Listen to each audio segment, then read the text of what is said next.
म्हणजे आज प्रभू निवड करतो ना, तर येशू ख्रिस्ताला ज्ञान आहे, प्रगटीकरण आहे. माशाच्या पोटामधली 2 नाणी त्याला दिसतात. 12 शिष्यांमधले गुणधर्म त्याला दिसत नाही का? सगळ्याला नाकारलं. 500 पैकी त्यानं 12 निवडले. मग या 12 मध्ये ती धार्मिकता जी ख्रिस्ताला अपेक्षित आहे, ती धार्मिकता त्यांच्यामध्ये होते का? देऊ नाही का? ते निवडलेले होते, खास लोक आहेत.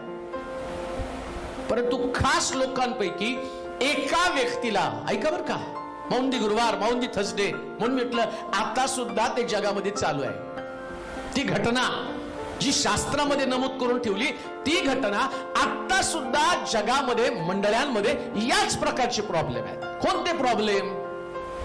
ज्यांची निवड झाली, ज्यांना देवानं निवडलं, त्याची सेवा करावी, याच लोकांमध्ये एक यहुदा, ज्याला इस्कोरियत म्हणत, त्याचं नाव यहुदा, पण विशेष प्रकारचं बिरुद त्याच्या मागे लावलं, ज्याला इस्कोरियत म्हणत. आणि अशा एका व्यक्ती संबंधानं म्हटलं की त्या रात्री या यहुदामध्ये सैतान शिरला.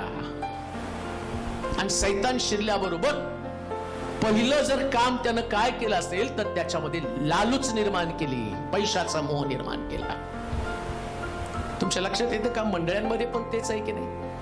ज्यांना देवाचं काम करण्यासाठी निवडलं, सगळ्या मंडळांमध्ये प्रॉब्लेम काय? ते म्हणतात यानं पैसे खाल्ले, त्यानं पैसे खाल्ले, आणि तिथं जो यहुदा आहे, या यहुदामध्ये पाप शिरलं.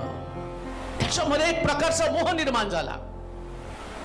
लक्षात घ्या, जगामध्ये माणसाला पापाकडे नेणारा सगळ्यात मोठं माध्यम कोणतं असेल तर पैसा. सगळ्यात वाईट माध्यम. यहुदा पोट फुटून मेला असं लिहिलंय शेवटी. मग पैसा कशासाठी लागतो? पोटासाठीच लागतो, नाही का? पैसा पोटासाठी लागतो. पण देवाच्या लोकांच्या बाबतीमध्ये शास्त्रात लिहिलं की आकाशातल्या पाखरांकडे पाहते, पेरीत नाही, कातीत नाही, पण देव त्यांना गौरवानं पुरवतो. मग देवाला तुमच्या पोटाची काळजी नाही का? देवाला तुमच्या पोटाची काळजी नाही.